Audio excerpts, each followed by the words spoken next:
नमस्कार साथियों, आज हम लोग जीव विज्ञान के अंतर्गत पादप कार्यकी को शुरू करेंगे। इससे पूर्व हम लोगों ने मानव शारीरिकी एवं क्रिया विज्ञान को, जो कि बड़ा महत्वपूर्ण चैप्टर था, उसको हम लोगों ने ख़त्म किया और वहाँ से काफ़ी सवाल पूछे जाते हैं। आप लोग बार बार उन चैप्टर्स को रिवीजन कर लें, क्वेश्चंस को देख लें। आज से हम लोग पादप कार्यकी को शुरू करेंगे, जिसका पहला सब चैप्टर है प्रकाश संश्लेषण। इसके प्रश्नों पर सीधे चलेंगे। पहला प्रश्न है, निम्न में से कौन सा क्लोरोफिल का घटक नहीं है? ऑप्शन है कैल्शियम, कार्बन, मैग्नीशियम, हाइड्रोजन। इसका सही उत्तर है कैल्शियम।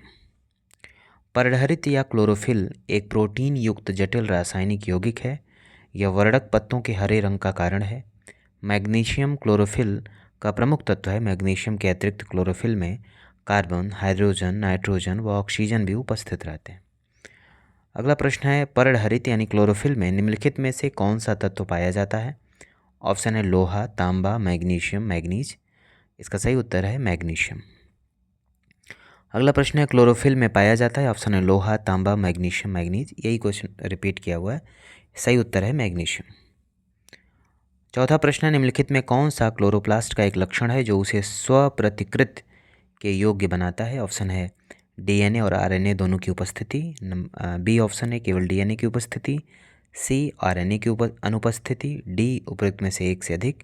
ई उपयुक्त में से कोई नहीं। इसका सही उत्तर है ऑप्शन ए, अर्थात डीएनए और आरएनए दोनों की उपस्थिति। व्याख्या देखते हैं। डीएनए और आरएनए दोनों की उपस्थिति क्लोरोप्लास्ट का एक लक्षण है जो उसे स्वप्रतिकृत के योग्य बनाता है। विदित हो कि क्लोरोप्लास्ट सभी हरे पादप कोशिकाओं के कोशिका द्रव्य में पाए जाते हैं। यह एक दोहरी झिल्ली वाली संरचना है।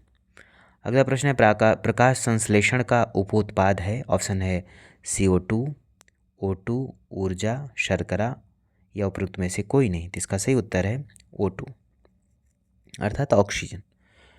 व्याख्या देखते हैं। प्रकाश संश्लेषण वह क्रिया है जिसमें पौधों के हरे भाग सूर्य से प्रकाश ऊर्जा को ग्रहण कर वायु से ली गई कार्बन डाइऑक्साइड तथा मृदा से शोषित जल द्वारा कार्बोहाइड्रेट्स का निर्माण करते हैं। हम ऑक्सीजन को उपोत्पाद के रूप में बाहर निकालते हैं और इसे निम्न अभिक्रिया द्वारा प्रदर्शित किया जा सकता है, जो कि दिया हुआ है।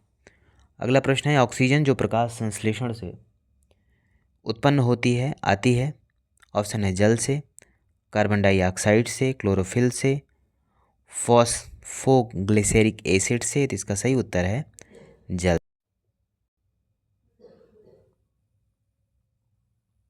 अगला प्रश्न है, हरे पौधों में प्रकाश संश्लेषण की क्रिया होती है।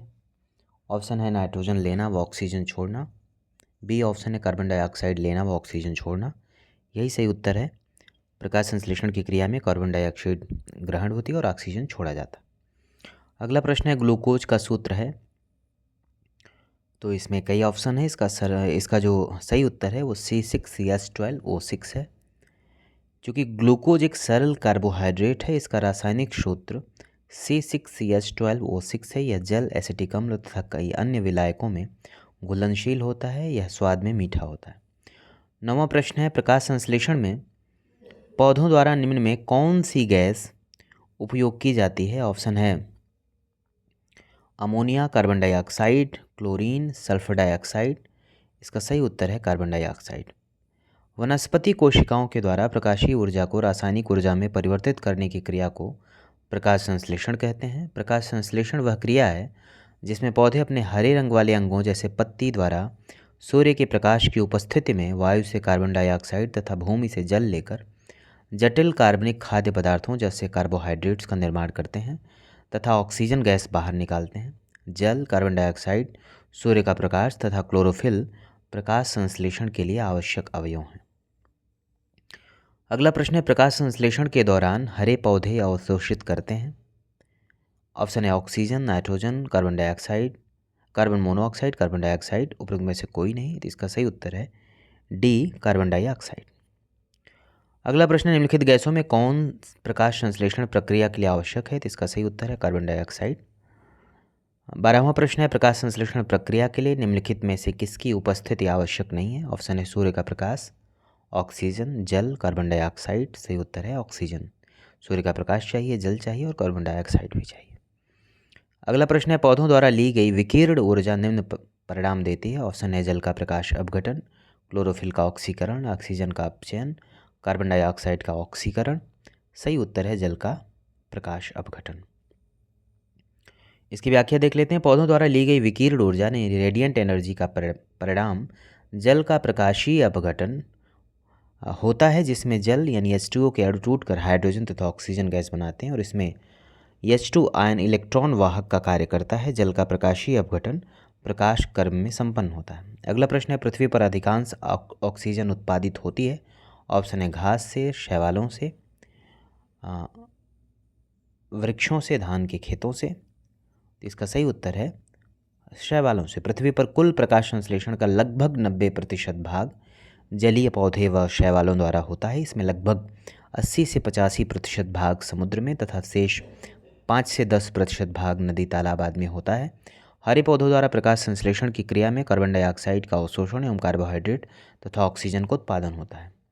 अगला प्रश्न है, प्रकाश संश्लेषण होता है। ऑप्शन है रात्रि में, दिन में और रात्रि में, दिन में अथवा रात्रि में, केवल दिन में। सही उत्तर है दिन में अथवा रात्रि में। चूँकि प्रकाश संश्लेषण या फोटोसिंथेसिस हरे पौधों में होने वाली एक क्रिया है जिसमें वे भोज्य पदार्थ का निर्माण करते हैं। इस क्रिया में प्रकाश ही ऊर्जा प्रदान करता है। प्राकृतिक रूप से पौधे सूर्य के प्रकाश से ही ऊर्जा ग्रहण करते हैं, किंतु समुद्री शैवाल चंद्रमा के प्रकाश में यह क्रिया करते हैं तथा विद्युत प्रकाश में भी पौधों में प्रकाश संश्लेषण की क्रिया होती है। अगला प्रश्न है, पौधे व पेड़ का खाना तैयार करने की प्रक्रिया कहलाती है। इसका सही उत्तर है फोटोसिंथेसिस यानी प्रकाश संश्लेषण। 17वां प्रश्न है, वह क्रिया जिसके द्वारा पौधे अपना भोजन तैयार करते हैं कहलाती है। तो प्रकाश संश्लेषण कहलाती है। प्रकाश संश्लेषण होता है। ऑप्शन है न्यूक्लियस में, माइटोकॉन्ड्रिया में, क्लोरोप्लास्ट में, पेरोक्सीसोम में। सही उत्तर है क्लोरोप्लास्ट में। क्योंकि क्लोरोप्लास्ट नामक कोशिकांग में जैव रासायनिक क्रिया प्रकाश संश्लेषण संपन्न होती है। क्लोरोप्लास्ट में हरे रंग का वर्णक क्लोरोफिल पाया जाता है। अगला प्रश्न है, प्रकाश के निम्नलिखित प्रकारों में से किनका पौधों द्वारा तीव्र अवशोषण होता है। इसका सही उत्तर है नीला और लाल। अगला प्रश्न है, क्लोरोफिल सूर्य के प्रकाश के डॉट तरंग दैर्घ्य को अवशोषित करता है। इसका सही उत्तर है लाल और नीले को। 21वां प्रश्न है, प्रकाश संश्लेषण हेतु सर्वाधिक क्रियाशील प्रकाश है। ऑप्शन है बैगनी प्रकाश, लाल प्रकाश, नीला प्रकाश, हरा प्रकाश। सही उत्तर है लाल प्रकाश। अगले प्रश्न पे चलते हैं हम लोग। नेक्स्ट क्वेश्चन है, प्रकाश संश्लेषण में कौन सा प्रकाश सबसे अधिक प्रभावकारी होता है। ऑप्शन है लाल, नीला, हरा, बैगनी। सही उत्तर है लाल। 23वां प्रश्न है, प्रकाश संश्लेषण में सूर्य के प्रकाश की कौन सी रश्मियों का पराहरित द्वारा सर्वाधिक उपयोग किया जाता है। सही उत्तर है लाल। कृत्रिम प्रकाश, ऑप्शन है पराहरित नष्ट कर सकता है, पराहरित संश्लेषण कर सकता है, प्रकाश संश्लेषण का कारण हो सकता है, प्रकाश संश्लेषण का कारण नहीं हो सकता। इसका सही उत्तर है प्रकाश संश्लेषण का कारण हो सकता है। चूँकि सूर्य का प्रकाश प्रकाश संश्लेषण के लिए आवश्यक है और बल्ब आदि के प्रकाश तीव्र कृत्रिम प्रकाश में भी प्रकाश संश्लेषण की क्रिया होती है। 25वां प्रश्न है, निम्नांकित ऊर्जा रूपांतरणों में से किसके द्वारा प्रकाश संश्लेषण की क्रिया संपादित होती है। सही उत्तर है प्रकाश है रासायनिक ऊर्जा। अगला प्रश्न है 26वां प्रश्न, प्रकाश संश्लेषण की प्रक्रिया में एटीपी के कितने अणु ग्लूकोज के प्रत्येक अणु के संश्लेषण में शामिल रहते हैं। सही उत्तर है 18। प्रकाश संश्लेषण की प्रक्रिया के दौरान ग्लूकोज के प्रत्येक अणु के संश्लेषण में एटीपी के 18 अणु शामिल होते हैं। 27वां प्रश्न है, सौर ऊर्जा एटीपी में बदलती है। ऑप्शन है माइटोकॉन्ड्रिया में, क्लोरोप्लास्ट में, राइबोसोम में, पेरोक्सीसोम में। सही उत्तर है क्लोरोप्लास्ट में। क्योंकि क्लोरोप्लास्ट में सौर ऊर्जा एटीपी में बदलती है। क्लोरोप्लास्ट एक पादप कोशिकांग है जिसमें पराहरित या क्लोरोफिल नामक एक प्रोटीन युक्त जटिल रासायनिक यौगिक पाया जाता है। यह वर्णक पत्तों के हरे रंग का कारण है। तो ये चीज़ महत्वपूर्ण है क्लोरोप्लास्ट, ये ध्यान देने वाली बात है।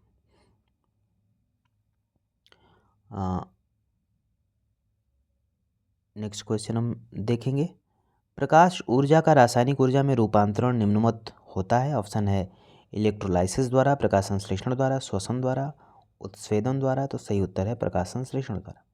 चूँकि प्रकाश संश्लेषण की क्रिया में हरे पौधे प्रकाश की ऊर्जा को रासायनिक ऊर्जा यानी लाइट एनर्जी को केमिकल एनर्जी में रूपांतरित कर देते हैं, जो कि पौधों में कार्बनिक पदार्थ के रूप में संचित हो जाती है तथा इन्हीं कार्बनिक पदार्थों द्वारा जंतु तथा पौधों का पालन पोषण होता है। 29वां प्रश्न है, हरे पौधों द्वारा प्रकाश संश्लेषण प्रक्रिया में प्रयुक्त सौर ऊर्जा का रूपांतरण किस रूप में होता है। तो इसका सही उत्तर है रासायनिक ऊर्जा। अगला प्रश्न देखते हैं, प्रकाश संश्लेषण में ऑप्शन है सौर ऊर्जा ऊष्मा ऊर्जा में परिवर्तित होती है, सौर ऊर्जा गतिक ऊर्जा में परिवर्तित होती है, सौर ऊर्जा स्थितिज ऊर्जा में परिवर्तित होती है? प्रकाश ऊर्जा यांत्रिक ऊर्जा में परिवर्तित होती है? उपरोक्त में से कोई नहीं। इसका सही उत्तर है ऑप्शन सी अर्थात सौर ऊर्जा स्थितिज ऊर्जा में परिवर्तित होती है। क्योंकि रासायनिक ऊर्जा में परिवर्तन होता है, लेकिन रासायनिक ऊर्जा क्या है? स्टोर्ड होती है, संग्रहित होती है, इसलिए क्या है? पोटेंशियल एनर्जी का एक रूप है। अगला प्रश्न, निम्नलिखित में कौन सा एक प्रक्रम प्रकाश संश्लेषण में सम्मिलित है? इसमें ऑप्शन ए है स्थितिज ऊर्जा मुक्त होकर प्राप्यतम ऊर्जा बनती है। बी प्राप्यतम ऊर्जा स्थितिज ऊर्जा में परिवर्तित होती है और संचित हो जाती है। ऑप्शन सी है भोजन ऑक्सीकृत होकर कार्बन डाइऑक्साइड और जल मुक्त करता है। ऑप्शन डी ऑक्सीजन ली जाती है तथा कार्बन डाइऑक्साइड और जलवाष्प बाहर निकलते हैं। इसका सही उत्तर है ऑप्शन बी अर्थात प्राप्यतम ऊर्जा स्थितिज ऊर्जा में परिवर्तित होती है और संचित हो जाती है। अगला प्रश्न, निम्नलिखित में कौन अधिकतम कुशलतापूर्वक सौर ऊर्जा को रासायनिक ऊर्जा में परिवर्तित करता है? ऑप्शन है क्लोरेला, बाघ, केचुआ, कसकुट्टा। सही उत्तर है क्लोरेला। अगला प्रश्न, निम्न में कौन सा पौधों की जड़ों का कार्य नहीं है? ऑप्शन है प्रकाश संश्लेषण, जल का अवशोषण, पोषक तत्वों का अवशोषण, पौधों को सहारा प्रदान करना। सही उत्तर है प्रकाश संश्लेषण। अगला प्रश्न है अधोलिखित में कौन सा पृथ्वी के कार्बन चक्र में कार्बन डाइऑक्साइड की मात्रा को नहीं बढ़ाता? ऑप्शन है श्वसन, प्रकाश संश्लेषण, जैविक पदार्थों का क्षय, ज्वालामुखी क्रिया। सही उत्तर है प्रकाश संश्लेषण। 35वां प्रश्न है रात के समय यह सलाह दी जाती है कि पेड़ के नीचे न सोएं क्योंकि? ऑप्शन ए ऑक्सीजन की कम मात्रा को मुक्त करते हैं, राति में हानिकारक गैसों को मुक्त करते हैं। ऑप्शन सी कार्बन डाइऑक्साइड को मुक्त करते हैं। सही उत्तर है ऑप्शन सी अर्थात कार्बन डाइऑक्साइड को मुक्त करते हैं। नेक्स्ट क्वेश्चन देखते हैं 36वां प्रश्न, रात्रि में पेड़ के नीचे सोना हानिकारक है क्योंकि पेड़ छोड़ते हैं, क्या छोड़ते हैं उस समय? कार्बन डाइऑक्साइड छोड़ते हैं। 37वां प्रश्न है सूर्य के प्रकाश के अदृश्य भाग से प्रकाश संश्लेषण किया जाता है कुछ? ऑप्शन है वृक्षों द्वारा, कवक द्वारा, बैक्टीरिया द्वारा, फफूंद द्वारा। सही उत्तर है बैक्टीरिया द्वारा। दूसरे सब चैप्टर पर चलते हैं, पादप पोषण। इसके प्रश्नों को देखते हैं। तो पहला प्रश्न इसमें है निम्नलिखित में कौन सा मेल सही नहीं है? ऑप्शन है पर्णवृंत पत्ती को तने से जोड़ता है। ऑप्शन बी आधार के पास शाखाओं के साथ मोटा कठोर तना पेड़। ऑप्शन सी कमजोर तना जो सीधा खड़ा नहीं हो सकता लता। डी उपरोक्त में से एक से अधिक। ई उपरोक्त में से कोई नहीं। तो इसमें मेल नहीं है बी आधार के पास शाखाओं के साथ मोटा कठोर तना पेड़। अगला प्रश्न है इसमें दूसरा प्रश्न, पौधे का तना पौधे के सभी हिस्सों में भोजन वितरित करने में तथा डॉट में भी मदद करता है। तो ऑप्शन है भोजन के भंडारण, पौधों का आकार देने, श्वसन, प्रकाश संश्लेषण। ई उपरोक्त में से कोई नहीं है एक से अधिक। ई ऑप्शन सही है। इसकी व्याख्या देख लेते हैं। पौधे का तना पौधे के सभी हिस्सों में भोजन अर्थात पोषक तत्वों को जल के साथ वितरित करने तथा भोजन के भंडारण में मदद करता है। यह पौधे की पत्तियों, फूलों एवं फलों को सहारा देने के साथ पौधे को आकार देने में भी मुख्य भूमिका निभाता है। अगला प्रश्न देखते हैं, जल की अधिकतम मात्रा जिसकी पौधों को आवश्यकता होती है या उसे अवशोषण के निम्न माध्यम से करते हैं, वह उसे अवशोषण निम्न के माध्यम से करते हैं। इसका सही उत्तर है जड़ों के बालों से। जड़ों के बालों यानी रूट हेयर एक प्रकार की पतली भित्ति वाली एक कोशिकीय संरचना है जो जड़ों के बाहरी भाग एपिडर्मिस से निकली होती है। चौथा प्रश्न है निम्नलिखित में कौन सा कथन सही है? ऑप्शन है पत्तियों के एपिडर्मिस में दिख रहे छोटे छिद्रों को स्टोमेटा कहते हैं। दूसरा, स्टोमेटा में स्थित रक्षी कोशिकाएं वायुमंडल में से गैस के आदान प्रदान में सहायक होती हैं। ऑप्शन 3, वाष्पोत्सर्जन की क्रिया स्टोमेटा के द्वारा होती है। तो इसका कथन सही है, तीनों कथन सही हैं, फर्स्ट सेकंड थर्ड। ये डी ऑप्शन सही है। क्योंकि इसका व्याख्या देख लेते हैं, स्टोमेटा पत्तियों की एपिडर्मिस कोशिकाओं के बीच पाए जाते हैं। इनके द्वारा पौधे वायुमंडल से गैसीय विनिमय तथा वाष्पोत्सर्जन का कार्य करते हैं। स्टोमेटा प्रकाश की उपस्थिति में खुले तथा अंधेरे में बंद रहते हैं। यह क्रिया रक्षक कोशिकाओं की टर्जिडिटी घटने या बढ़ने से नियंत्रित होती है।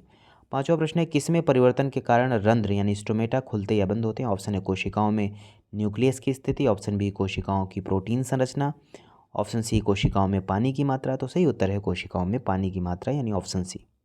व्याख्या देखते हैं, दिन के समय अधिक वाष्पोत्सर्जन के कारण पानी जड़ों द्वारा अवशोषित हो जाता है और जाइलम के माध्यम से पौधे के विभिन्न क्षेत्रों में स्थानांतरित हो जाता है, जिससे रक्षक कोशिका फूल जाती है। परिणामतः रंध्र छिद्र खुल जाता है। रक्षक कोशिका रात में सिकुड़ जाती है और सख्त हो जाती है क्योंकि जड़ें कम पानी सोखती हैं। परिणामतः रंध्र छिद्र बंद हो जाते हैं। छठा प्रश्न है, सक्शन पुल के कारण पेड़ों में पानी बहुत ऊंचाई तक पहुंच जाता है, जिसका कारण है? ऑप्शन है वाष्पीकरण। ऑप्शन बी अवशोषण। ऑप्शन सी वाष्पोत्सर्जन। तो इसका सही उत्तर है ऑप्शन सी अर्थात वाष्पोत्सर्जन। चूँकि वाष्पोत्सर्जन खिंचाव यानी सक्शन पुल, जिसे चूसण बल भी कहा जाता है, जिसका उपयोग पानी की जड़ों से पत्तियों की आरे ऊपर की दिशा में खींचने के लिए किया जाता है। 7वां प्रश्न है, जब किसी वृक्ष की छाल वृक्ष के आधार के पास से गोलाकार चारों तरफ से हटा दी जाती है तो वह वृक्ष धीरे धीरे सूख कर मर जाता है, क्योंकि ऑप्शन बी सही है, जड़ें ऊर्जा से वंचित रह जाती हैं। अगला प्रश्न देखेंगे 8वां, संवहनी यानी वैस्कुलर पौधों में पानी ऊपर किससे जाता है? ऑप्शन है phloem tissue, parenchyma tissue B option है, और सी ऑप्शन है मेरिस्टोम, डी ऑप्शन है जाइलम टिश्यू। इसका सही उत्तर है जाइलम टिश्यू, तो इसका सही उत्तर है ऑप्शन डी जाइलम टिश्यू। व्याख्या देखते हैं, चूंकि जड़ों द्वारा अवशोषित किया गया जल और खनिज पोषक तत्व पूरे पौधे में जाइलम नामक संवहन ऊतक द्वारा ले जाया जाता है। 9वां प्रश्न है, पौधों में जाइलम परिवहन के लिए जिम्मेदार होता है? ऑप्शन है जल, ऑक्सीजन, एमिनो एसिड, भोजन। सही उत्तर है जल। व्याख्या देख लेते हैं, संवहनी पादपों में 2 परिवहन ऊतक पाए जाते हैं, पहला है फ्लोएम है, दूसरा है जाइलम। जाइलम जल और खनिज तत्वों के संवहन में प्रमुख भूमिका अदा करता है। फ्लोएम पौधों के विभिन्न भागों में खाद्य पदार्थों का संवहन करता है। 10वां प्रश्न है, पौधे में पानी पहुंचाया जाता है, कैसे पहुंचाया जाता है? ऑप्शन है जाइलम द्वारा, एपिडर्मिस द्वारा, फ्लोएम द्वारा, कैम्बियम द्वारा। सही उत्तर है जाइलम द्वारा। अगले क्वेश्चन पे चलेंगे।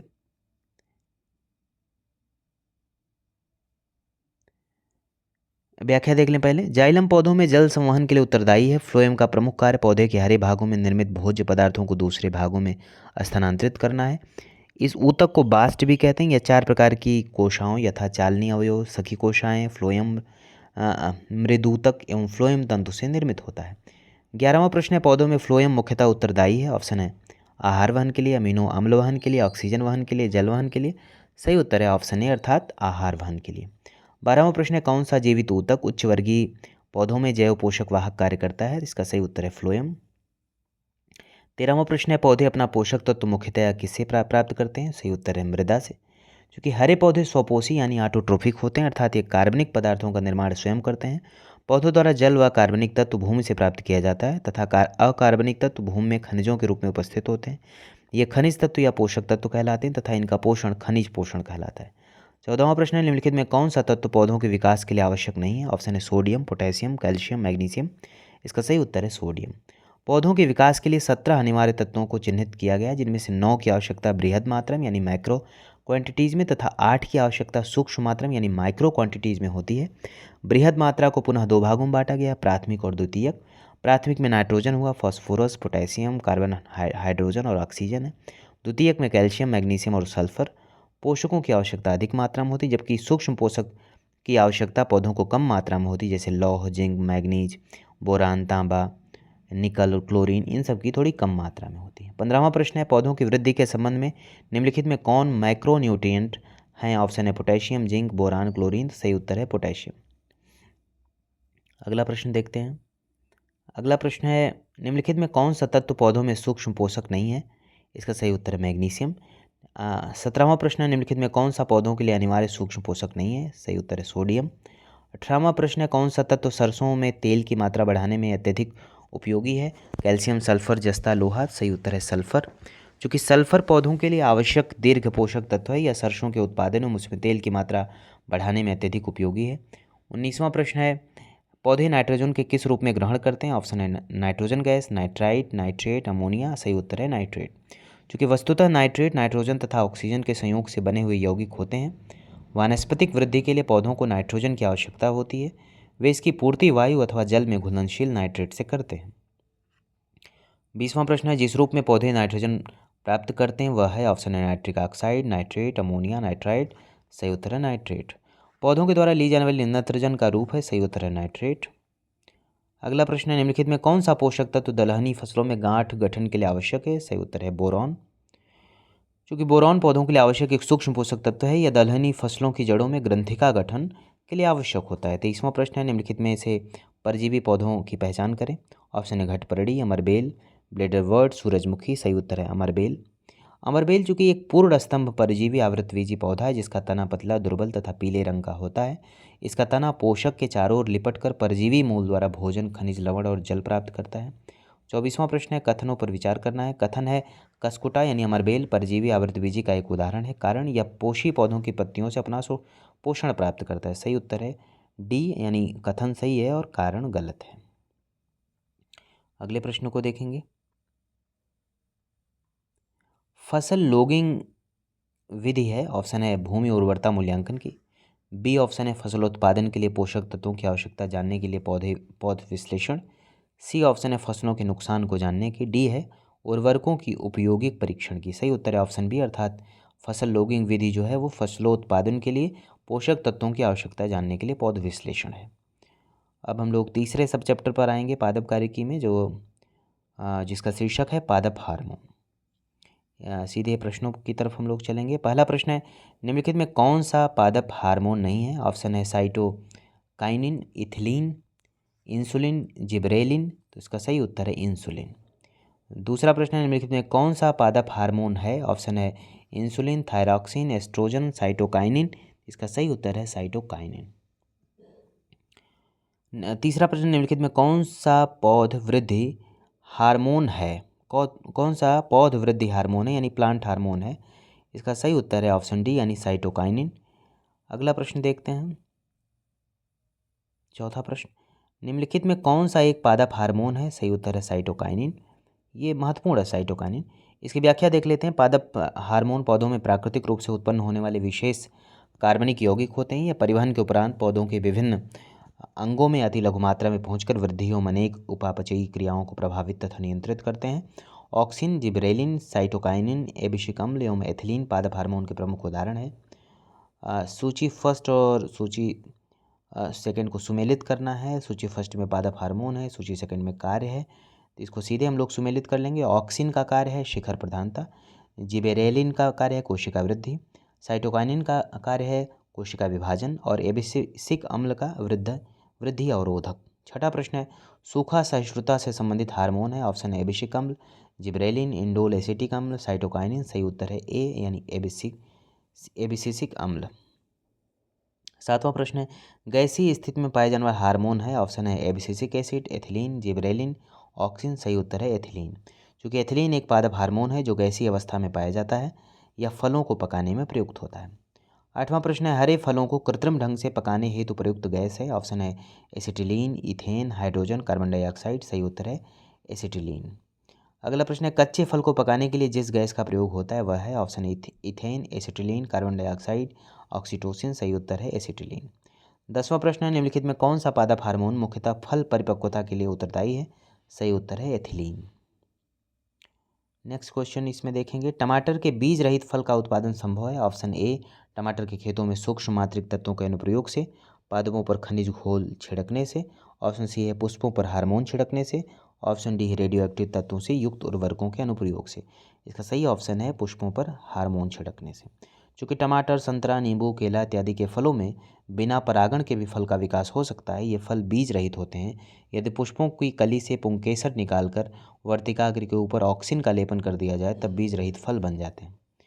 अगला हम लोग सब चैप्टर इसमें देखेंगे पादप कार्यकी में, जिसका शीर्षक है पादप जनन। सीधे हम प्रश्नों की तरफ बढ़ेंगे इसमें। पहला प्रश्न है पौधों में अर्धसूत्री विभाजन के अध्ययन के लिए सबसे उपयुक्त भाग होगा।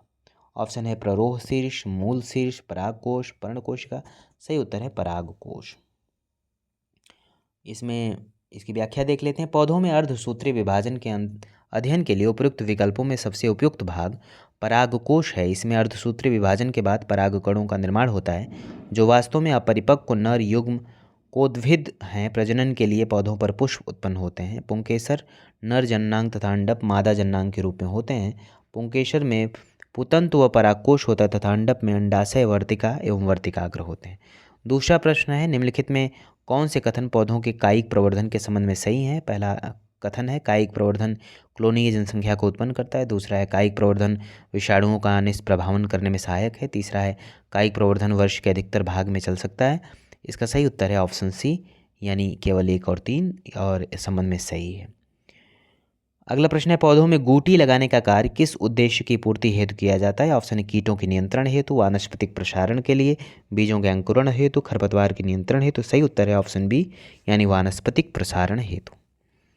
अगला प्रश्न देखेंगे, भारत में गन्ने की खेती में वर्तमान प्रवृत्तियों के संदर्भ में निम्नलिखित कथनों पर विचार कीजिए। पहला है, जब बड चिप सेटलिंग्स को नर्सरी में उगाकर मुख्य कृषि भूमि में प्रतिरोपित किया जाता है तब बीज सामग्री में बड़ी बचत होती है। दूसरा है, जब सेट्स का सीधे रोपण किया जाता है तब एक कलिका सेट्स का अंकुरण प्रतिशत कई कलिका सेट्स की तुलना में बेहतर होता है।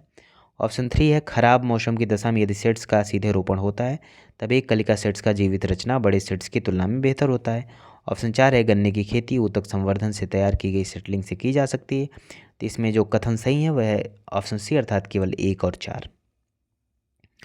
अगले प्रश्न को देखेंगे, गन्ना है, ऑप्शन है कम दीप्तिकाल का पौधा यानी शॉर्ट डे प्लांट, दूसरा है अधिक दीप्तिकालीन पौधा, तीसरा है उदासीन दीप्तिकालीन पौधा, डी है दीप्तिकाल के प्रति उदासीन पौधा। सही उत्तर है ऑप्शन ए यानी कम दीप्तिकाल का पौधा। इसमें अगला प्रश्न देखेंगे, फसल चक्र के संदर्भ में निम्नलिखित कथनों में कौन सा कथन सही है। ऑप्शन है, गहरी जड़ वाली फसलों के बाद उसी तरह की फसलें उगानी चाहिए। ऑप्शन 2, फलीदार फसल के बाद बिना फली वाली फसल लेनी चाहिए। इसका सही उत्तर है ऑप्शन बी यानी केवल 2 सही है, इसलिए ऑप्शन बी सही है। क्योंकि फसल चक्र में किसी खेत में अलग अलग ऋतुओं में प्रत्येक वर्ष अलग अलग प्रकार की फसलें उगाई जाती हैं। इसका फ़ायदा यह होता है कि खेत में उपस्थित सभी पोषक तत्वों का बेहतर उपयोग किया जा सके। ध्यातव्य है कि प्रत्येक फसल की कोई पोषक आवश्यकताएं भिन्न भिन्न होती हैं तथा अलग अलग फसलों को उगाने से खेत की मृदा को उपयोग में लाए गए पोषक तत्वों को पुनः प्राप्त करने में समय एवं अवसर प्राप्त हो जाता है। उदाहरणार्थ, फलीदार लेग्यूम या दालों वाली फसलों के उगाने से राइजोबियम के कारण नाइट्रोजन की मात्रा बढ़ जाती है, जो अगली बिना फली वाली कृषि हेतु मृदा को अतिरिक्त नाइट्रोजन प्रदान करती है। 7वां प्रश्न है, कथन और कारण। कथन है, अनाज वाली फसलों के साथ अंतर्रासशन यानी इंटरक्रॉपिंग के रूप में शामिल होने पर दलहनें पूरक फसलों यानी कॉम्प्लीमेंट्री क्रॉप्स के रूप में कार्य करती हैं। कारण, मूसला जड़ प्रणाली वाली दलहनें रेशेदार जड़ प्रणाली वाले अनाजों के फसलों के साथ पोषक तत्वों और नमी के लिए प्रतिस्पर्धा नहीं करती। तो इसमें सही उत्तर है ऑप्शन सी अर्थात ए और आर दोनों सत्य हैं, किंतु वह सही व्याख्या नहीं करता कथन कारण की। अगला प्रश्न है, क्लोनल वर्ण का प्रयोग किया जाता है। ऑप्शन है मूंगफली में, सरसों में, गेहूं में, आलू में। सही उत्तर है आलू में। 9वां प्रश्न है, पादप कली है। ऑप्शन एक भ्रूणी टहनी, एक भ्रूणी पत्ती, एक भ्रूणपोष, एक बीज। सही उत्तर है एक भ्रूणी टहनी। वनस्पत विज्ञान में किसी अविकसित प्ररोह यानी एम्ब्रायोनिक शूट को कली या कलिका कहते हैं। या किसी पत्ती के कक्ष पर या तने के अंतिम छोर पर उत्पन्न होती है। 10वां प्रश्न है, भ्रूण किस में मिलता है। ऑप्शन है फूल, पर्ण, बीज, कली। सही उत्तर है बीज।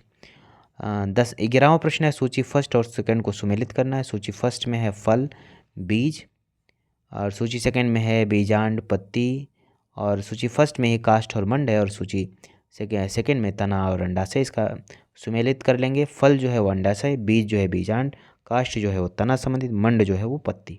12वां प्रश्न है, माँ पौधे की भांति पौधा मिलता है। ऑप्शन है बीजों से, तनाकाट से, इनमें से किसी से भी नहीं, इन दोनों से। सही उत्तर है तनाकाट से।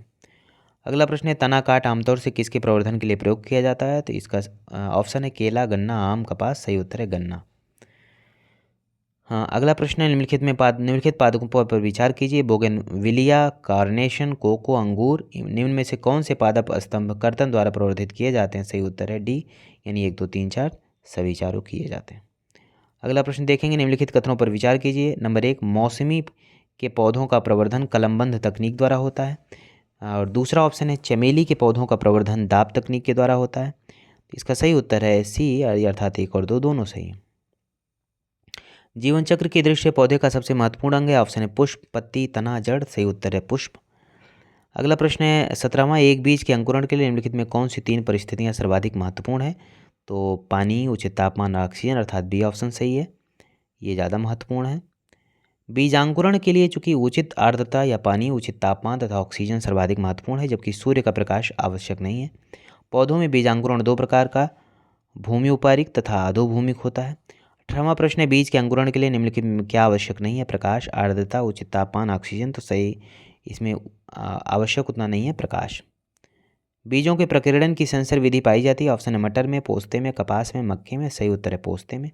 20वां प्रश्न है, एक ही पौधे के एक पुष्प के परागकोश से परागकण का उसी पौधे के दूसरे पुष्प के वर्तिकाग्र में स्थानांतरण कहलाता है। तो सजात पुष्पी परागण कहलाता है। 21वां प्रश्न है, निम्नलिखित प्रकारों पर विचार कीजिए। चमगादड़, मधुमक्खी, पक्षी कौन से परागणकारी हैं। तो इसमें तीनों परागणकारी हैं, चमगादड़, मधुमक्खी और पक्षी, इसलिए तीनों सही है। 22वां प्रश्न है, परागण की सुपरिभाषा है। तो इसकी परिभाषा होगी, परागकण का परागकोश से क्लोम छिद्र यानी वर्तिकाग्र तक स्थानांतरित होने की प्रक्रिया जो है वो परागण है। 23वां प्रश्न है, बीज जो प्रतिवर्ष बदला जाता है कहलाता है अभिजनक बीज, प्रमाणित बीज, आधारीय बीज, संकर बीज। तो सही उत्तर है संकर बीज। 24वां प्रश्न है, बीज गुणन चरणों की निम्नलिखित घटनाओं पर विचार करें, उन्हें प्रारंभिक चरण से अंतिम चरण तक सही क्रम में व्यवस्था करें। तो यह कालानुक्रमिक क्रम होगा केंद्रक बीज, प्रजनक बीज, प्रामाणिक बीज, आधारीय बीज। अगला प्रश्न हम लोग देखेंगे। अगला प्रश्न है, यदि किसी उभयलिंगी पुष्प में पुंमंग और जयांग अलग अलग समय पर परिपक्व होते हैं तो इस तथ्य को कहते हैं, इसे भिन्न काल पक्वता कहते हैं। अगला प्रश्न है, मक्के के भ्रूणपोष में कितने गुणसूत्र पाए जाते हैं? सही उत्तर है 30। चूँकि मक्के आवृत बीजी पौधा की प्राथमिक भ्रूणपोष कोशिका में 30 गुणसूत्र होते हैं जो त्रिगुणित होते हैं। आवृत बीजी का भ्रूणपोष त्रिगुणित होता है, जिसका अर्थ है इसमें 3n गुणसूत्र होते हैं। 27वां प्रश्न है, व्यावसायिक खाने योग्य गेहूं में निम्न में कौन सी जीनोमिक स्थिति पाई जाती है? इसका सही उत्तर है ABD जीनोम। अगला प्रश्न है, पौधों का कौन सा भाग फूल बनने का उद्दीपन ग्रहण करता है? ऑप्शन है तना, शाखा, पर्ण, जड़। सही उत्तर है पर्ण। अब हम लोग पादप कार्यकी के अंतिम सब चैप्टर जिसका शीर्षक है आर्थिक महत्व, उसकी तरफ हम लोग आगे बढ़ेंगे और उसके सवालों को देखेंगे। इसमें पहला सवाल है, कंचन एक उन्नत किस्म है? ऑप्शन अंगूर का, आंवला का, अमरूद का, आम का। इसका सही उत्तर है आंवला का। अगला प्रश्न है, आम की नीलम एवं अल्फांसो के मध्य क्रॉस से किस संकर किस्म के फल का विकास होता है? ऑप्शन है आम्रपाली, दशहरी, रत्ना, बादामी। सही उत्तर है रत्ना। तीसरा प्रश्न है, काशी लालिमा निम्नलिखित में किस फसल की प्रजाति है? ऑप्शन है गाजर, भिंडी, प्याज, टमाटर। तो सही उत्तर है भिंडी। चौथा प्रश्न है, CO1148 एक महत्वपूर्ण प्रजाति है। ऑप्शन है गेहूं की, कपास की, मक्का की, गन्ना की। तो सही उत्तर है गन्ना की। निम्नलिखित में कौन सा युग्म सही सुमेलित नहीं है? फसल, सरसों, वरुणा, मटर, सपना, अलसी, सूर्या, मूंगफली, कौशल। तो इसमें सी नहीं सही है, अलसी, सूर्या। क्योंकि सूर्या आम, पपीता, आलू आदि की प्रजाति है, न कि अलसी की। बाकी सभी सुमेलित हैं। मैक्रोनी गेहूं का वानस्पतिक नाम है, जिसका वानस्पतिक नाम है ट्रिटिकम ड्यूरम। अगला प्रश्न है, जैविक रूप से संश्लेषित नैनो कणों का उपयोग एक नई पारिस्थितिकी मित्र तकनीक है जिसकी कैंसर उपचार में बड़ी संभावनाएं है। इस तकनीक में एक पौधे के निचोड़ का उपयोग करते हैं। यह पौधा है मदार, पार्थीनियम, धान, लेमन ग्रास। सही उत्तर है पार्थीनियम। अगला प्रश्न है, लिटमस अम्ल क्षार सूचक प्राप्त होता है? ऑप्शन है जीवाणु से, लाइकेन से, विषाणु से। उपरोक्त में से किसी से नहीं। सही उत्तर है लाइकेन से। 9वां प्रश्न है, नीम के पेड़ के संदर्भ में निम्नलिखित कथनों पर विचार कीजिए। कुछ जाति के कीटों और बरूथियों के प्रतिरोध भवन को नियंत्रित करने के लिए नीम के तेल का प्रयोग कीटनाशक के रूप में किया जाता है। ऑप्शन 2 है, नीम के बीजों का प्रयोग जैव ईंधन और अस्पताल अपमार्जकों का निर्माण करने में होता है। ऑप्शन 3 है, नीम के तेल का अनुप्रयोग औषध उद्योग में होता है। कौन से सही है? तो डी 1, 2, 3 सही है।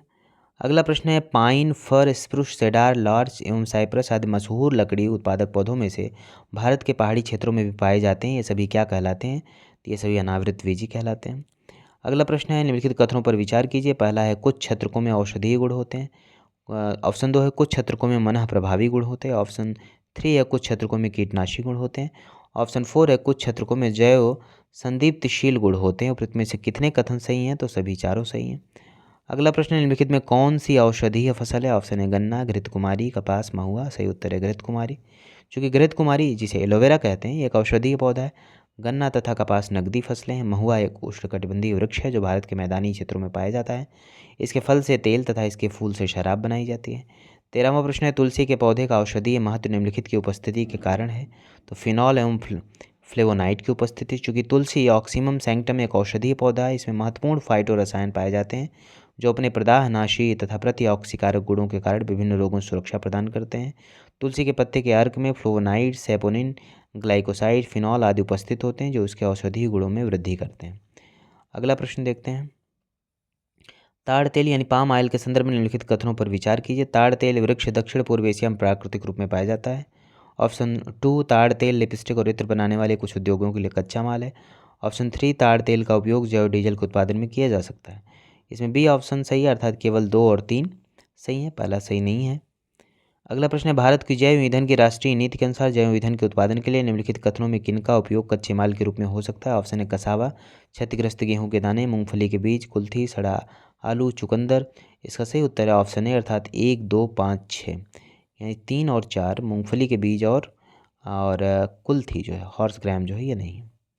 अगला प्रश्न देखते हैं, कैनोला मानव उपभोग के लिए उठाई गई विशिष्ट प्रकार की तिलहन सरसों की किस्मों को निर्दिष्ट करता है। इन किस्मों की मुख्य विशेषता यह है कि इनके तेल में ईरोसिक अम्ल की बहुत अल्प मात्रा होती है। अगला प्रश्न है, निम्नलिखित कथनों पर विचार कीजिए। ऑप्शन फर्स्ट है मोरिंगा एक फलीदार सदापर्णी वृक्ष है। ऑप्शन टू है इमली का पेड़ दक्षिण एशिया का स्थानिक वृक्ष है। ऑप्शन थ्री, भारत में अधिकांश इमली लघु वन उत्पाद के रूप में संग्रहित की जाती है। ऑप्शन फोर, भारत में इमली और मोरिंगा के बीज निर्यात करता है। ऑप्शन फाइव, मोरिंगा और इमली के बीजों का उपयोग जैव ईंधन के उत्पादन में किया जा सकता है। इसका सही उत्तर है ऑप्शन बी अर्थात 3, 4, 5। अगला प्रश्न है, निम्नलिखित फलीदार पौधों में कौन पेट्रोपादप भी है? तो इसका सही उत्तर है करंज। नेक्स्ट क्वेश्चन हम लोग देखते हैं 19वां। वह पौधे जिन्हें सामान्य तौर पर पेट्रोक्रॉप्स के रूप में जाना जाता है वह धनी होते हैं कार्बोहाइड्रेट्स में, हाइड्रोकार्बन्स में, प्रोटीन में, लिपिड्स में। इसका सही उत्तर है 2 और 4 यानी हाइड्रोकार्बन्स और लिपिड्स में। देश का पहला बायोडीजल संयंत्र लगाया जा रहा है। ऑप्शन है आंध्र प्रदेश में, मध्य प्रदेश में, महाराष्ट्र में, तमिलनाडु में। सही उत्तर है आंध्र प्रदेश में। अगला प्रश्न है, बायोडीजल बनाने में किस वनस्पति का उपयोग किया जाता है? सही उत्तर है रतनजोत। चूँकि बायोडीजल बनाने में रतनजोत या जेट्रोफा नामक वनस्पति का उपयोग किया जाता है। इस पौधों के बीज से बायोडीजल प्राप्त करते हैं जो कि ऊर्जा के रूप में प्रयुक्त किया जाता है। ईंधन का महत्वपूर्ण स्रोत होने के कारण इसकी कृषि की तरफ अत्यधिक ध्यान दिया जा रहा है। यह एक आवृतबीजी पादप है जिसके जीवन काल में अन्य नकदी फसलों की अपेक्षा कम जल की आवश्यकता पड़ती है। निम्नलिखित में कौन सा बायोडीजल पौधा है? ऑप्शन है गुग्गल, रोशा घास, रतनजोत, जावा घास। तो सही उत्तर रतनजोत बायोडीजल पौधा कहलाता है। ऑप्शन है ईसबगोल, बेलाडोना, एजाडिरेक्टा, जेट्रोफा। सही उत्तर है जेट्रोफा। अगला प्रश्न है, ऊर्जा के वैकल्पिक स्रोतों के संदर्भ में एक व्यवहार है जैव ईंधन एथेनॉल इनमें से किससे प्राप्त किया जा सकता है? ऑप्शन है आलू, चावल, गन्ना, गेहूँ। तो सही उत्तर है गन्ना। 25वां प्रश्न है, सीरा अति उत्तम कच्चा माल है। ऑप्शन है एसिटिक एसिड के लिए, ग्लिसरीन के लिए, पावर एल्कोहल के लिए, यूरिया के लिए। सही उत्तर है पावर एल्कोहल के लिए। 26वां प्रश्न है, चिलगोजा निम्न में किस एक प्रजाति के बीज से प्राप्त होता है? इसका सही उत्तर है पाइन। क्योंकि पाइन जिरार्डियाना पाइन का जैव वैज्ञानिक नाम है। चिलगोजा में कार्बोहाइड्रेट तथा प्रोटीन की अधिकता होती है जो कि पाइन के बीज से प्राप्त होती है। अगला प्रश्न देखते हैं, मुख्य मच्छर विकर्षक पदार्थ किससे प्राप्त होता है? सही उत्तर है नीम से। सूची फर्स्ट और सूची सेकंड जो है उसे सुमेलित करना है। तो इसका ऑप्शन चूँकि बी सही है यानी ए का 4 यानी ब्राह्मी जो है मस्तिष्क का टॉनिक है, और सदाबहार जो है वह मधुमेह दूर करने वाला है, और पुदीना जो है वह वातहट है, और डी यानी तुलसी जो है वह काफोत्सारक है। अगला प्रश्न देखेंगे, शीतल पेयों जैसे कोला में पर्याप्त मात्रा होती है तो कैफीन की। अगला प्रश्न है, कैफीन क्षारक उपस्थित रहता है तो इसका सही उत्तर है चाय और काफ़ी दोनों में। अगला प्रश्न है, चाय की पत्तियों में विद्यमान सर्वाधिक महत्व का उत्तेजक है? सही उत्तर है कैफीन। 32वां प्रश्न है, समुद्री खरपतवार निम्नलिखित में किसका महत्वपूर्ण स्रोत है? ऑप्शन है गंधक का, क्लोरीन का, ब्रोमीन का, आयोडीन का। सही उत्तर आयोडीन का। 33वां प्रश्न है, निम्नलिखित कथनों पर विचार कीजिए। कपूर, कासनी और वनीला उपरोक्त में से कौन पादप उत्पाद हैं? तो इसका सही उत्तर 1, 2, 3 यानी तीनों हैं। 34वां प्रश्न है, कुट्टू का आटा प्राप्त होता है। ऑप्शन है टोपियोका से, फैगोपाइरम से, प्लांटैगोगो से, इल्यूसिन से। तो सही उत्तर है फैगोपाइरम से। अगला प्रश्न है, केसर मसाला बनाने के लिए पौधे का निम्नलिखित में से कौन सा भाग उपयोग में लाया जाता है? सही उत्तर है वर्तिकाग्र यानी स्टिग्मा। 36वां प्रश्न है, पुदीना के निम्नलिखित भागों में किस एक में तेल का अधिकतम प्रतिशत पाया जाता है? सही उत्तर है पत्ती। अगला प्रश्न देखेंगे, निम्नलिखित में कौन सा पदार्थ वृक्ष से प्राप्त किया जाता है? ऑप्शन है हींग, शिलाजीत, सुहागा। उपरोक्त में से कोई नहीं। सही उत्तर है हींग। सूची फर्स्ट और सूची सेकंड इसे सुमेलित करना। उत्पाद और स्रोत, अफीम जो है फल, हींग जो है जड़, रबर जो है तना, कुनैन जो है छाल। हींग प्राप्त की जाती है ऑप्शन है तने के स्राव से, जड़ों के निष्कर्षण से, फलों के निष्कर्षण से, पत्तियों के निष्कर्षण से। तो सही उत्तर है ऑप्शन ए एंड बी, तने के स्राव से और जड़ों के निष्कर्षण से। अगला प्रश्न होगा, कुनैन जो मलेरिया के लिए एक प्रमुख औषधि है वह प्राप्त होती है? तो वह प्राप्त होती है आवृतबीजी पादप से। चूँकि कुनैन मलेरिया के उपचार के लिए एक प्रमुख औषधि है जिसे सिनकोना नामक पौधे की छाल से प्राप्त किया जाता है। यह पौधा एक आवृतबीजी पादप है। कुनैन एक प्राकृतिक श्वेत क्रिस्टलीय एल्केलाइड है जिसका स्वाद तीखा होता है। इसका उपयोग जोड़ों के दर्द तथा प्रियन से उत्पन्न रोगों के उपचार में किया जाता है। 41वां प्रश्न है, मलेरिया रोग की प्रभावी औषध कुनैन का निष्कर्षण किया जाता है? ऑप्शन है सिनेमन की छाल से, सिनकोना की छाल से, तुलसी की पत्तियों से, कत्था वृक्ष की छाल से। सही उत्तर है सिनकोना की छाल से। 42वां प्रश्न है, कुनैन जो मलेरिया के इलाज में प्रयोग की जाती है सिनकोना पादप के किस भाग से आती है? सही उत्तर है छाल। 43वां क्वेश्चन है, कुनैन सिनकोना पादप के किस भाग में प्राकृतिक रूप से पाई जाती है? सही उत्तर है छाल। 44वां प्रश्न है, मलेरिया निदान है तो आर्टीथर नाम की औषधि प्राप्त होती है। सही उत्तर है बीजी पादप से। 45वां प्रश्न है, सिनकोना की छाल से प्राप्त औषधि को मलेरिया के उपचार के लिए प्रयुक्त किया जाता है। जिस कृत्रिम औषधि ने इसका प्राकृतिक उत्पाद को प्रतिस्थापित किया वह है। तो सही उत्तर है क्लोरोक्विन। 46वां प्रश्न है, कोरोना रोगियों को उपचार के लिए प्रयुक्त हाइड्रोक्सी क्लोरोविन दवा निम्नलिखित में किस पौधे की छाल से प्राप्त होती है। तो यह स्टार लगाया गया हुआ है इसमें, यानी इसमें कोई नहीं सही है। 47वां प्रश्न है, कार्क निम्नलिखित में किस पेड़ से प्राप्त होता है। ऑप्शन है डलबर्जिया, सिंड्रस, क्वेरकस, आर्जिमोन। तो सही उत्तर है क्वेरकस। अगला प्रश्न देखते हैं, कपास का प्रमुख घटक है। सही उत्तर है सेल्यूलोज। 49वां प्रश्न है, नेस्कापीन जिससे प्राप्त होता है। ऑप्शन है पोस्ता से, तुलसी से, गंध सफ़ेदा, एफिडेरा से। तो सही उत्तर है पोस्ता से। हेरोइन प्राप्त होती है। ऑप्शन है भांग से, अफीम पोस्ता से, तंबाकू से, सुपारी से। सही उत्तर अफीम पोस्ता से। 51वां प्रश्न है, मॉर्फिन किससे प्राप्त होती है। ऑप्शन है फूल, पत्ती, फल, तना। सही उत्तर है फल। 52वां प्रश्न है, अफीम प्राप्त किया जाता है। ऑप्शन है सूखी पत्तियों से, जड़ों से, बिना पके फल के लैक्टस से, पके फल के लैक्टस से। सही उत्तर है बिना पके फल के लैक्टस से। अगला प्रश्न है, अफीम पोस्ता पौधे के किस भाग से प्राप्त होता है। तो इसका सही उत्तर है अधपके फल से। 54वां प्रश्न है, अफीम का मुख्य अवयव है। ऑप्शन है मार्फिन, हेरोइन, एट्रोपिन, क्विनिन। सही उत्तर है मॉर्फिन। 55 प्रश्न है, अफीम का वास्तविक वानस्पतिक नाम क्या है। इसका सही उत्तर है पैवेवर सोमनीफेरम। अगला प्रश्न है, अफीम किस श्रेणी की दवा के अंतर्गत आती है। ऑप्शन है अवसादकारी, उत्तेजक, विभ्रांतिकारक और उसमें से कोई नहीं। तो यह अवसादकारक। नेक्स्ट क्वेश्चन देखते हैं, निम्नलिखित में कौन सी एक स्वापक पीड़ाहारी औषधि है। ऑप्शन है मार्फिन, आर्सफेनेमिन, एस्पिरिन, पैरासीटामॉल। अनुत्तरित प्रश्न। तो इसका सही उत्तर है मार्फिन, क्योंकि मार्फिन एक स्वापक पीड़ाहारी औषधि जो अफीम से प्राप्त होता है। इसका सेवन मुख से भी किया जा सकता है, पर इंजेक्शन से प्रभाव शीघ्र होता है। 58 नंबर क्वेश्चन है, निम्नलिखित में किस कुल के पौधे से टापा कपड़ा बनाया जाता है। तो इसका सही उत्तर है मोरेसी। 59 नंबर क्वेश्चन है, आयोडीन प्राप्त होता है। ऑप्शन है लेमिनेरिया से, पॉलीसाइफोनिया से, कारा से, स्पाइरोगायरा से। सही उत्तर है लेमिनेरिया से। अगला प्रश्न है, निम्नलिखित में कौन सा ऐसा पदार्थ है जो समुद्र में बहुतायत से प्राप्त होता है और एक विशिष्ट कमी वाली व्याधि में दिया जाता है। ऑप्शन है लौह, विटामिन ए, फ्लोरीन, आयोडीन। तो इसका सही उत्तर है आयोडीन। तो इस तरह से हम लोगों ने पादप कार्य की को कंप्लीट उसके सवालों को हमने लगाया। अब आगे जो है हम लोग जब आगे बढ़ेंगे तो रोग उपचार और फिर उसके सब चैप्टर्स को देखेंगे। अभी हम सभी का आप सबका टारगेट ये होना चाहिए कि परीक्षा के पूर्व जितना जल्दी हो सके आप रिवीजन करें और बार बार साइंस के सेक्शन में बहुत ज़्यादा पढ़ने की आवश्यकता नहीं है। सिर्फ आप घटना चक्र में आए हुए सवालों को सॉल्व करें, एनसीईआरटी की सहायता लें या लूसेंट से भी आप सहायता ले सकते हैं। इतना आपके लिए पर्याप्त होगा, लेकिन आए हुए सवालों को बिल्कुल गलत ना करें और रिवीजन करें, जिससे कि आप किसी भी प्रतियोगी छात्र से पीछे न रह पाएँ। आज के लिए इतना ही। नेक्स्ट क्लास में हम लोग मिलेंगे। धन्यवाद।